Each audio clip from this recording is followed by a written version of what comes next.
proses untuk menghitung kekakuan, kestabilan, hingga kesetimbangan dari struktur untuk mencapai struktur yang nyaman serta aman tentunya.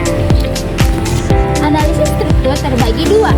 Yang pertama, statis tertentu, dan yang kedua adalah statis tak tentu. Yang pertama, statis tertentu. Statis tertentu dapat diselesaikan atau dihitung dengan menggunakan tiga persamaan keseimbangan, yaitu sigma phi, sigma h, dan juga sigma m. Lalu statis tak tentu apa sih?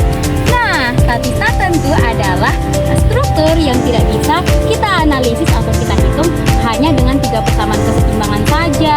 Kita memerlukan keseimbangan baru atau persamaan baru untuk menganalisis dan menyelesaikan soal struktur tersebut. Untuk kali ini kita akan membahas mengenai statis tak tentu. Jadi untuk statis tak tentu ini kita memiliki dua metode, di mana yang pertama itu metode gaya atau force method, yang kedua itu adalah displacement method, di mana displacement method ini memiliki empat, yaitu slot deflection, cross, clapeyron, dan matrix. Namun untuk kali ini kita akan membahas hanya dua dari displacement method, yaitu slot deflection dan metode cross.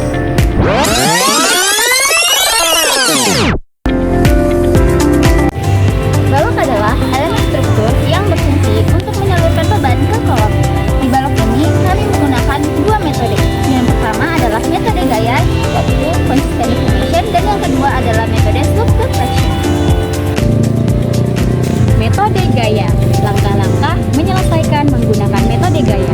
Yang pertama, kita menentukan DKK dan DKS, di mana DKK adalah derajat ketidaktentuan kinematis, yaitu perpindahan atau rotasi yang terjadi pada ujung elemen. Nah, DKS derajat ketidaktentuan statis, di mana kita akan mengetahui redundan.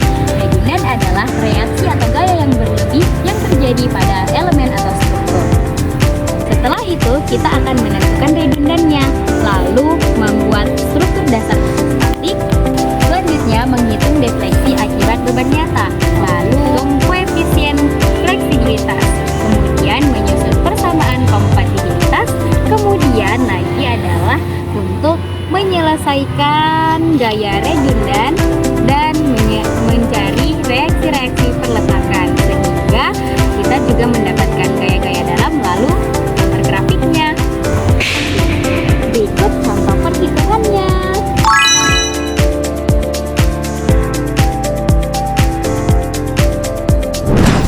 Selanjutnya, untuk metode kedua yaitu slot deflection. Jadi, yang pertama itu kita harus mencari DKK dan DKS-nya.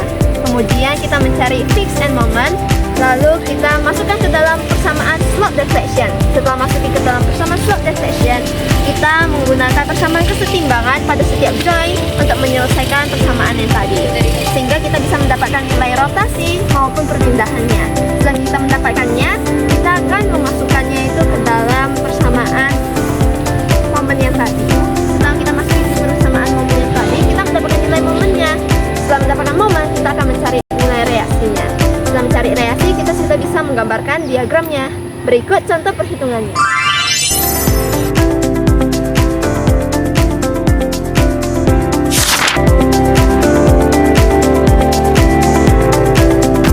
Berikutnya adalah struktur portal.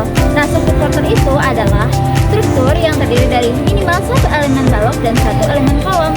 Nah, di portal ini kami menggunakan dua metode. Yang pertama metode slope yang seperti yang sudah dijelaskan yang tadi, dan yang kedua adalah metode cross. Metode cross, langkah-langkah menyelesaikan menggunakan metode cross. Yang pertama, kita akan menentukan atau membuat kekakuannya. Yang kedua adalah distribusi faktor, kemudian momen primer. Setelah mendapatkan ketiga step-step tadi, lalu kita masuk ke pembuatan tabel, di mana tabel-tabel tersebut tadi berisi join, member, fem, df, dan juga distribusi momen serta crossover. Nah, setelah mendapatkan tiga-tiga yang tadi, kita akan memasukkan nilai df-nya, momen primernya, lalu kita akan melakukan distribusi momen. Untuk menyelesaikan distribusi momen, kita akan menjumlahkan member-member pada join yang sama, kemudian kita kalikan dengan nilainya, lalu kita balik tandanya. Selanjutnya, kita akan mencari reaksi-reaksi perletakan dan juga gaya-gaya dalam, sehingga kita dapat membuat gaya-gaya bebas. Nah, yang tadi itu penjelasan metode cross untuk portal tak goyang. Dan berikut adalah penjelasan metode cross untuk portal bergoyang.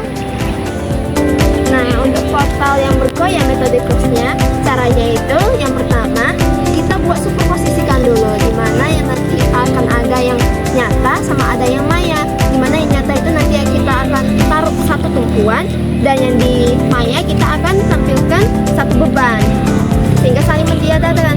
Setelah itu kita akan mencari nilai kekakuannya, nilai K, kemudian distribusi vektor atau DF-nya, lalu kita mencari F to M-nya. Setelah itu kita membuat tabel cross-nya, dimana seperti yang bergoyang tadi. Setelah itu kita sudah mendapatkan nilai momen.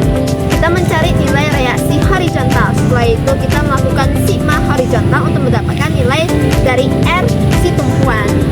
Setelah kita mendapatkan nilai R, kita akan melakukan tabel yang kedua, yaitu buat yang momen maya yang tadi. Setelah itu kita buat tabelnya, kita dapatkan nilai momen.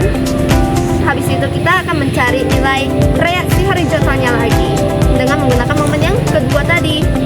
Intinya kita cari nilai horizontalnya sama seperti cara yang tadi. Lalu kita menggunakan sigma H untuk mencari nilai dari R aksennya. Setelah kita dapat R aksen, nilai R, momen yang pertama tadi sama momen yang kedua tadi, maka kita bisa mencari momen yang sebenarnya. Di mana rumusnya itu, momen yang sebenarnya itu adalah jumlah dari momen yang struktur asli tadi ditambah dengan R dibagi R aksen dikali momen yang struktur yang maya yang tadi, sehingga kita mendapatkan nilai momen yang sebenarnya. Setelah kita dapatkan momen, kita sudah bisa nih mencari reaksi dari horizontal maupun vertikalnya. Lalu kita bisa buat yang ada di contoh-contoh ini. Berikut adalah contoh-contoh perhitungannya.